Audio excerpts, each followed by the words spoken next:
कल की घटना है कि सीजेआई पर जूता फेंकने की कोशिश की गई। क्या वो दलित हैं इसलिए उनको इस तरह टॉर्चर करने की कोशिश की गई, उनको बदनाम करने की कोशिश की गई, या कुछ और कारण लगता है आपको? देखिए, माननीय सर्वोच्च न्यायालय में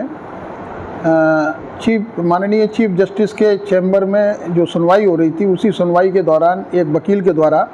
माननीय chief justice Shri BR. Gavai के ऊपर जूता फेंकने की कोशिश की गई। ये एक निंदनीय घटना है और इसकी हमारी all India SC/ST railway employee association निंदा करती है। हम ही निंदा नहीं करते, पूरा देश इससे मतलब भौचक्का है, अचंभित है और सभी लोग इसकी निंदा करते हैं। और मैं तो समझता हूँ कि एक दलित होने के नाते एक दूषित मानसिकता को मतलब घृणित मानसिकता के चलते हुए इस वकील के द्वारा ये हरकत की गई है। और इस तरीके की जो हरकत है, न केवल एक चीफ जस्टिस के खिलाफ इस तरीके की एक्टिविटी है, बल्कि ये संविधान की भी अवमानना है। क्या आपको लगता है कि देश के जितने भी जजेस हैं उन सब पर भी एक तरह का ये काला धब्बा है जूता फेंकने का? देखिए, अदालत में अगर इस तरीके की घटना हुई है तो ये न कि केवल चीफ जस्टिस आदरणीय गवई साहब के खिलाफ इस तरीके की घटना हुई है, बल्कि ये एक कुर्सी जो मतलब न्याय की कुर्सी है, न्याय की कुर्सी के खिलाफ इस तरीके के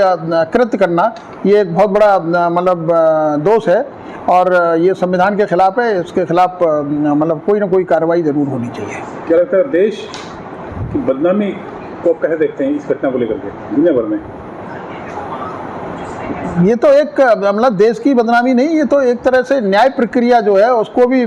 कलंकित करने का प्रयास किया गया है। क्योंकि मैं धन्यवाद करना चाहूँगा माननीय चीफ जस्टिस साहब का कि जिन्होंने मतलब इतनी बड़ी घटना होने के बावजूद भी इतना संगीन अपराध उस वकील के द्वारा किया है, फिर भी उन्होंने अपना संयम बरता, संयम नहीं खोया और उन्होंने कहा ऐसी चीज़ों से मेरे ऊपर कोई असर नहीं पड़ता और इनकी कार्रवाई बदस्तूर जारी रही। तो मैं इसके लिए आदरणीय चीफ जस्टिस साहब को भी धन्यवाद देता हूं कि इसको उन्होंने संयम बरतते हुए आपा नहीं खोया। लेकिन मैं उस वकील की भर्त्सना करता हूं और इस तरीके से अगर न्याय प्रक्रिया में कोई बाधा पहुंचाई जाएगी इस प्रकार के कृत्य करके, तो ये एक बहुत बड़ा दुर्भाग्य है, देश के ऊपर कलंक है, बर्दाश्त से बाहर होगा। ये बर्दाश्त के बाहर है। इसको मतलब सभ्य समाज तो बर्दाश्त करेगा ही नहीं किसी भी तरीके से। इस तरह से देश में माहौल बना हुआ है हिंदू मुस्लिम को लेकर के, और ऐसा लगता है, ऐसा लोग मानते हैं कि देश में दलित और मुस्लिम कुछ लोगों के निशाने पर हैं। क्या उससे संबंधित से कुछ और देखते हैं? देखिए, मैं तो मतलब इसके लिए अलग बात कहूँगा कि बाबा साहब डॉक्टर भीमराव अंबेडकर का पूरे विश्व के अंदर इतना मतलब नाम हो चुका है, इतना बाबा साहब अंबेडकर फेम हो चुके हैं कि बाबा साहब अंबेडकर की मतलब छवि को धूमिल करने के लिए कभी न कभी इस तरीके की कृत्य लोगों के द्वारा किए जाते हैं। अभी 2-3 दिन पहले एक ग्वालियर के वकील ने बाबा साहब डॉक्टर भीमराव अंबेडकर के खिलाफ अभद्र टिप्पणी की, उनको गाली देने का प्रयास किया, जिसके लिए एक FIR दर्ज भी हुई है। तो इस तरीके की, और दूसरे दिन ही 2 दिन के बाद चीफ जस्टिस के खिलाफ जूता फेंक देना और उनको मतलब अपमानित करने का प्रयास करना, ये कहीं ना कहीं दर्शाता है कि जो देश के अंदर इस तरीके की जो एक्टिविटी हो रही है वो देश हित में नहीं है। क्या लगता है कि सर आज भी सामाजिक मनुस्मृति लागू है?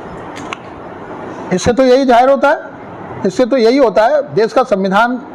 लागू है और इसके अलावा तुम सर्वोच्च न्यायालय में जो संविधान के द्वारा चलता है, जो न्याय प्रक्रिया जो है एक न्याय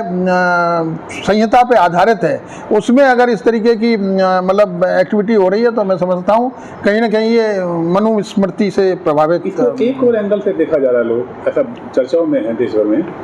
कि नीचे समाज का आदमी ऊंचे पद पर कैसे पहुंचेगा। क्या ये भी आपको लगता है कि पच नहीं रहा तो? जी, निश्चित रूप से ये मतलब लोगों को, बहुत सारे लोगों को नहीं पता है कि एक अनुसूचित जाति जनजाति वर्ग का आदमी, एक निम्न वर्ग का आदमी इतनी बड़ी कुर्सी पे जाकर के बैठ जाए। और पहले भी चीफ जस्टिस हुए दलित समुदाय से, उनके साथ भी इस तरीके की मतलब ये तो नहीं हुआ, लेकिन मतलब इस तरीके की एक्टिविटी हुई है कि उनको भी अपमानित करने का काम किया गया है। तो ये मतलब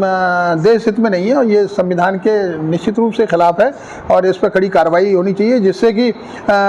संविधान के खिलाफ बोलने वाले और संविधान को अपमानित करने वालों को दंडित किया जाए, इससे आगे की इस तरीके की कोई एक्टिविटी न हो। गद्दारी का भी टैग उनको जिसने जूता फेंकने की कोशिश की है, गद्दारी का उनको टैग लोग लगा रहे हैं कि जिस संविधान के बल पर वो 15 साल तक वहाँ प्रैक्टिस कर रहे थे वकील, उसी संविधान के बल पर वहाँ से रोजी रोटी चल रही थी, आज उसी संविधान के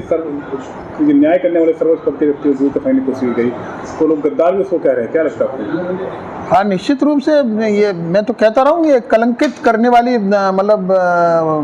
कार्य किया है। एक जो पेशा जिसको मतलब एक स्वच्छ मतलब पेशा माना जाता है, वकालत का पेशा, जिसकी बदौलत क्या नाम है लोगों को न्याय दिलाने का काम किया जाता है, उस पेशे को कलंकित करने का भी काम किया है। सर, देश के अंदर पहले भी ऐसी घटनाएं हुई हैं, घड़े में हाथ लगाने पे मार दिया जाता है, मूछ रखने पे मार दिया जाता है, टोपी पहनने पे मार दिया जाता है। सर, वो एक घटना रह जाती है, उस पर कोई कार्रवाई आगे नहीं चलती है, तो ये कोई नई घटना नहीं है सर। ऐसी घटनाएं देखिए, ये जो अदालत में जो इस प्रकार की जो देश की सर्वोच्च न्यायालय जिससे मतलब एक बहुत बड़े मतलब जहाँ से देश को बहुत सारी चीज़ों में संविधान को लागू करने में राहत मिलती है, अगर ऐसी अदालत में इस तरीके की मतलब कोई कृत्य होता है, इस तरीके का कार्य होता है, तो ये वास्तव में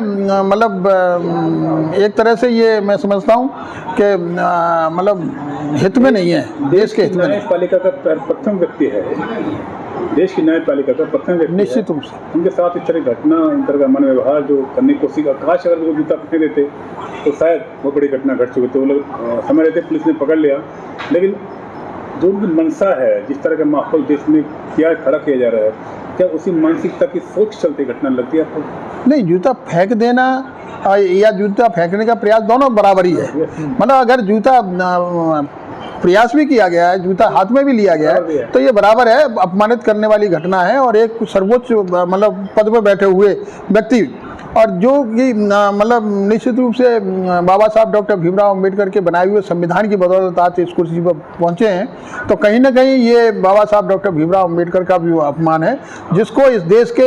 वंचित वर्ग के लोग, शोषित वर्ग के लोग, अनुसूचित जाति जनजाति वर्ग के लोग सहन नहीं करेंगे। और इस पर तीखी प्रतिक्रिया पूरे देश से मिल रही है। और हमने all India SC/ST railway employee association की ओर से हमने देश के राष्ट्रपति जी को एक पत्र लिखा है, जिसमें हमने मांग की है कि इस तरीके के कृत्य को रोकने के लिए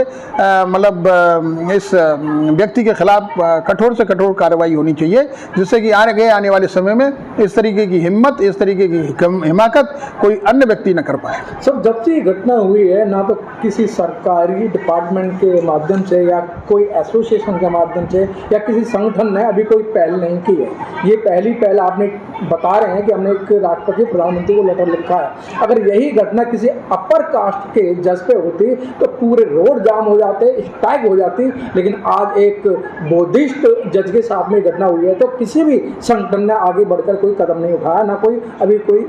इस तरीके की भाषा का इस्तेमाल करा है। नहीं, देखिए, हमारा all India SC/ST railway employee association एक ऐसा संगठन है, जब इस तरीके की कोई घटना इस देश के अंदर होती है, चाहे वो संविधान को मतलब छेड़छाड़ करने वाली बात हो, संविधान को बदलने वाली बात हो, या आरक्षण से संबंधित जितने भी मुद्दे हों, अगर इस तरीके की बात होती है तो all India SC/ST railway employee association अपनी अग्रणी भूमिका में आता है। और हमने हमारी केंद्रीय कार्यकारिणी ने निर्णय लिया है कि ये जो कल की घटना हुई है, जो माननीय चीफ जस्टिस के खिलाफ इस तरीके की अभद्र व्यवहार किया गया है, इस तरीके का जूते फेंकने का प्रयास करने का, उनको अपमानित करने का काम किया गया है, तो हम एसोसिएशन की तरफ से पूरे देश के अंदर एक दिन का राष्ट्रव्यापी आंदोलन करेंगे, एक दिन का मतलब विरोध प्रदर्शन करेंगे, जिससे कि देश के उन सब तमाम लोगों को ये महसूस हो कि अगर इस तरीके की मतलब कार्य किया जाएगा, इस मतलब आप सर्वोच्च न्यायालय में बैठे हुए, एक सर्वोच्च पद पर बैठे हुए